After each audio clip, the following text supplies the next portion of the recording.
ஒரு நீளமான கத்திரிக்காய் எப்போவுமே 2 வெள்ளிக்கு இருக்கும். அதுவே சில சமயம் ஒரு ஃபுல் பேஸ்கெட் வந்து 1 வெள்ளிக்கு வெட் மார்க்கெட்டில் விற்றுட்ருப்பாங்க.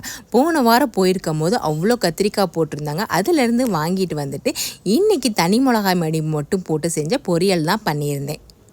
என்னை ஃபாலோ பண்ணுறவங்களுக்கு தெரியும் இந்த சுண்டைக்காய் எங்கே காய்க்குதுன்னு. என்னோடய ஆஃபீஸில் தான் 2 வாரம் ஆயிடுச்சு இதை பறிச்சுட்டு வந்து. எவ்வளோ பச்சை பசேர்னு அந்த நிறம் மாறாமல் இருக்குதுன்னு பாருங்கள். இன்றைக்கி பருப்பு போட்டு கடைசியாக கொஞ்சம் தேங்காயும் ஜீரகமும் அரைச்சி ஊற்றி செஞ்சுட்டேன்.